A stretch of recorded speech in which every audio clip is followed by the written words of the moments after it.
Pirata em Curitiba. O É Daqui, você sabe, conta a história da nossa gente. Isso é lenda? Ou é verdade?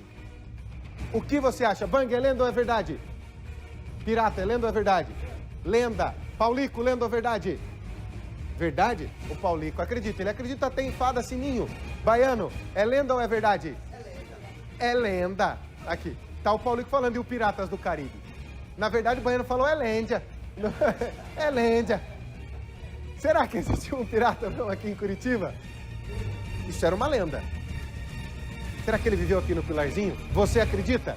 É o É Daqui. Põe no ar. Curitiba, nossa gente e suas histórias. Nessa cidade já viveu um pirata. Em 2011, contei essa lenda pela primeira vez. Teve até morador que encontrou parte do tesouro. O que parecia um causo virou caso e investigado por historiador. É Daqui começa agora com a história do pirata Zulmiro.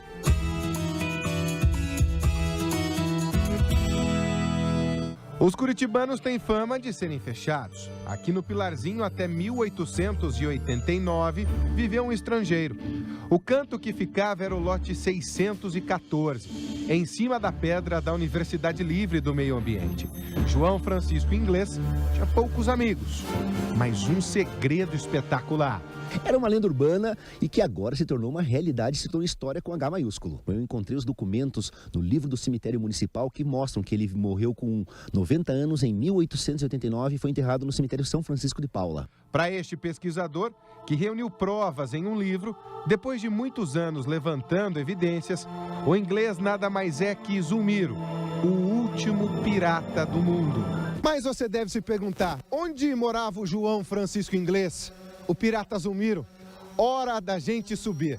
Nós estamos aqui na Universidade Livre do Meio Ambiente, no bairro Pilarzinho, em Curitiba. O ponto mais alto da cidade. Você vê aí o lote 614. Essa clareira era onde a casa dele existiu. A gente sabe que tem comprovadamente os túneis em Curitiba que saíam nessa região. Um lugar estratégico. E daqui, em um dia limpo, ele tinha toda a visão da Serra do Mar. Uma rota muito importante para fugir, se precisasse. Mas quem era essa figura? O nome de batismo seria Francis Roder. Nascido em Cork, na Irlanda do Sul, no fim do século XVIII, então terra do Reino Unido. Um bebê de família rica, nobre e com história na Marinha Britânica. O jovem estudou no Eton School, onde os netos da Rainha Elizabeth II também ficaram em regime de internato. De lá, saiu para conquistar o sonho de lutar pela guarda naval mais poderosa do mundo, a inglesa. Mas um dia, com medo da corte marcial, teve que desaparecer. Estava como oficial, ele era um oficial da Marinha Britânica e daí em 1828 ele disse que era muito orgulhoso por ser de família nobre. Ele teve uma discussão com outro oficial e ele feriu de morte esse oficial. E ele ia pegar o processo de corte marcial e com certeza, se ele fosse declarado culpado, ele ia ser enforcado. Então ele deserta da Marinha Britânica, até ele entra como imediato num navio negreiro. Esse contato com o tráfico de escravos muda a cabeça dele, eles fazem um motim no navio, matam o capitão, matam metade da tripulação, ele troca o nome, adota o nome de guerra de Zulmiro, bota a bandeira preta e começa a tocar o terror no Atlântico. Roder se tornou Zulmiro com 30 anos de idade. Junto com o pirata russo Zarolho e um espanhol chamado José Sancho, correram os mares para roubar navios.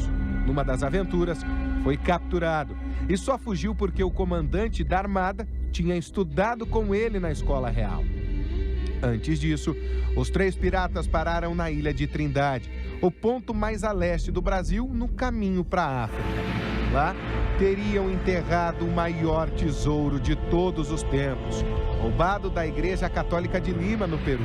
O mapa é esse, que o amigo Zarolho entregou na Índia, ao ser morto em 1850. As iniciais deles estão gravadas no alto do desenho. O colega de roubos pensava que o pirata curitibano tivesse morrido em Havana, em 1831. Por isso repassou o mapa. Só que estava vivo e escondido. Cartas com base em confissões dele a um amigo também inglês, que conheceu aqui na capital, já com o nome de João Francisco Inglês, instigaram a imaginação dos brasileiros. Tempos depois, no ano de 1896, esse conterrâneo revelou que o pirata falou ao Jornal do Brasil. que transformou em uma série. Em 1912, o confidente foi morto por bandidos que queriam um mapa do tesouro. Ficou sabendo da história que o pirata Zarolho havia entregado um mapa em 1850, as expedições inglesas para a Ilha da Trindade. Ele quis fazer uma expedição também, atrás em busca do tesouro do pirata Zulmiro. E deu errado, porque um mês após ele escrever a última carta, ladrões tentam entrar na casa dele para roubar o roteiro e acabam por assassinar o inglês. Ele pagou com a própria vida. Não tem como. A gente se pergunta, será que toda essa aventura não é apenas fantasia? Para o maior representante do governo britânico no Paraná? Não, pelo menos a princípio, já que a maioria dos documentos apresentados é verdadeira. Alguns dos documentos que eu cheguei a ver, por exemplo, da Navy List, né, da Marinha inglesa, parece ser verdadeiro. Se ele acredita em tudo isso, garante. Se for real, seria uma das maiores descobertas recentes, principalmente sobre piratas e aventuras espetaculares. Então, como consulário aqui do Paraná, eu tenho bastante reuniões interessantes, mas eu posso afirmar que, com certeza, uma das reuniões mais interessantes que eu cheguei a ter até agora foi a história da pirata inglesa aqui de Curitiba.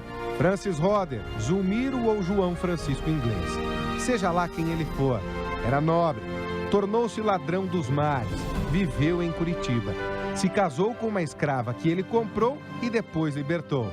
E foi enterrado no cemitério São Francisco com 90 anos. Muito velho para a época.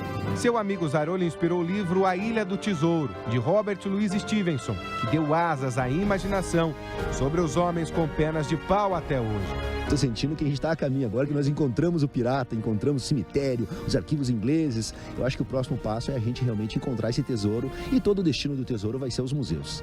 Sim, nós podemos estar falando do último pirata do planeta, que viveu bem pertinho da gente.